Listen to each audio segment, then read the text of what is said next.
নমস্কার বন্ধুরা, আপনারা সকলেই ভাত খান।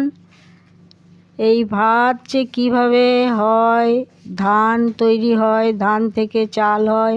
এই ধান মাঠ দেখুন, ধানের মাঠ দেখুন। যারা গ্রামে থাকেন তাদের এ সম্বন্ধে যথেষ্ট অভিজ্ঞতা আছে, কিন্তু যারা শহরে থাকেন, ফ্ল্যাটে থাকেন, তাদের এ সম্বন্ধে অভিজ্ঞতা নেই। এই যে দেখুন, এত বড় মাঠটা একটা একটা করে কাস্তে দিয়ে কাটছে। এই ধানগুলো একটা একটা করে কাটবে।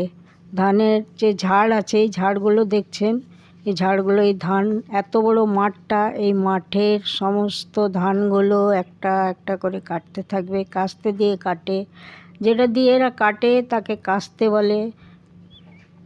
এই এই যে দেখুন মাঠটা, কত বড় মাঠটা দেখছেন। এটা কাটতে 3-4 দিন লাগবে। এই 3-4 দিন এরা ঠান্ডার মধ্যে এই মাঠেই থাকে। দেখুন কীরকম কাটছে, সমস্ত সারিবদ্ধভাবে রেখেছে ধানগুলো। এবার এগুলো একটু সবুজ সবুজ আছে, এগুলো আবার শুকোতে দেবে মাঠের মধ্যে। যখন পুরো শুকিয়ে যাবে তখন এর কালারটা অন্যরকম হয়ে যাবে, ব্রাউন কালার হয়ে যাবে। আপনাদিকে পরপর আমি দেখাতে থাকবো, আপনারা দেখতে থাকুন, শেষ পর্যন্ত দেখুন, তবে গিয়ে বুঝতে পারবেন যে ধান থেকে চাল কিভাবে হয়। কত কষ্ট করে এই কৃষকরা। এই যে ধান কাটছে, ধান কাটাটা কীরকম দেখুন, কিভাবে এরা এই ঠান্ডার মধ্যে থেকে না সোয়েটার পরে, না আমাদের মতো জ্যাকেট পরে,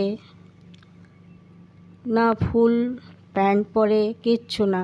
দেখুন কিভাবে এরা নিজেদের জীবনটা অতিবাহিত করছে। দেখতে থাকুন। এমনি কি আর বলা হয় যে জয় কিষান? এরা আছে বলে আমরা এখনও অন্ন পাচ্ছি। শুধু ধানই যে কষ্ট করে তা না, সমস্ত ফসলের পিছনে এরকম কষ্ট করতে হয়। দেখুন কীরকম একটার পর একটা কেটে যাচ্ছে। এবার এগুলো সমস্ত মাঠে নিয়ে, এই মাঠের মধ্যেই রাখবে, শুকোতে দেবে রোদ্দুরে। যদি এর মধ্যে বৃষ্টি চলে আসে তাহলে তো বুঝতেই পারছেন এই ধানের কী অবস্থা হয়। এবার দেখতে থাকুন এই মাঠটা পুরো কত বড় মাঠ। এই যে শুকোচ্ছে দেখুন, সমস্তগুলো শুকোতে দিয়েছে। কালারগুলো দেখুন, আর সবুজ কালার নেই, কীরকম কালার হয়ে গেছে। এই রঙগুলো আপনারা সকলেই দেখুন কীরকম ধানগুলো শুকোতে দিয়েছে। এই যে ট্রাক্টর দেখছেন, এবার এই ট্রাক্টরে বোঝাই করে নিয়ে যাবে। এই যে বোঝা বাঁধছে এক একটা করে, এই যেগুলো বাঁধে আঁটি, আঁটি দেখালাম কীভাবে আঁটি। এই আঁটিগুলো সমস্ত এক জায়গায় করে রাখবে, এগুলোকে বলে বোঝা। এই বোঝাগুলো মাথায় করে নিয়ে যাবে, তারপর ট্রাক্টর বোঝাই করে নিজের খামারে তুলবে। যেখানে ধান তুলে সেই জায়গাটাকে বলা হয় খামার। সেই খামার বাড়িতে ওরা সমস্ত কিছু মাথায় করে বয়ে বয়ে নিয়ে যাবে। এখন ট্রাক্টর হয়েছে, ট্রাক্টর নিয়ে যাচ্ছে। আগে গরুর গাড়ি করে নিয়ে যেত, এটা অনেকেই জানে। এই যে দেখুন এত বড় কতগুলো ধান এরা শুকোতে দিয়েছে, মাঠের মধ্যে ফেলে রেখে দিয়েছে। যদি বৃষ্টি আসে তাহলে এর অবস্থা তো বুঝতেই পাচ্ছেন কি হয়। শুধুই কি কৃষকরা বলেন আমরা এত ক্ষতিগ্রস্ত হয়ে গেছি। আপনারা পুরো ভিডিওটা দেখুন,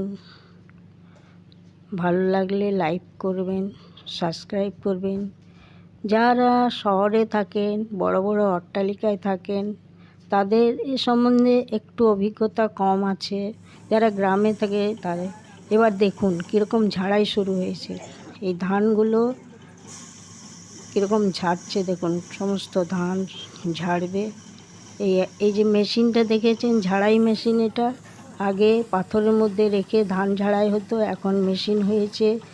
এই মেশিনে এরা পায়ের সাহায্যে চালায় এই মেশিনটা। এই যে পা দিয়ে চালাচ্ছে দেখুন, এটা কোনো ইলেকট্রিকে চলে না, পা দিয়ে চালাবে, হাত দিয়ে ঝাড়াই করে। দেখতে থাকুন, ওদের হাত পা দুটোই সমতালে চলতে থাকে। এই যে এইগুলো সমস্ত রেখেছে, জড়ো করে ওগুলো হচ্ছে খড়। ওগুলো আবার ওদের বাড়িতে গরু থাকে, সেই গরুর জন্য রেখে দেবে। সারা বছর এই দিয়েই তাদের সংসার চলে। এই ধান বিক্রয় করে, আবার কেউ বাড়িতে চাল তৈরি করে। এই চাল তৈরি করাও অত সহজ নয়, বহু কষ্ট। ধান রহস্য এখানেই শেষ করলাম। ভিডিওটা কেমন লাগলো আপনারা অতি অবশ্যই জানাবেন। নমস্কার।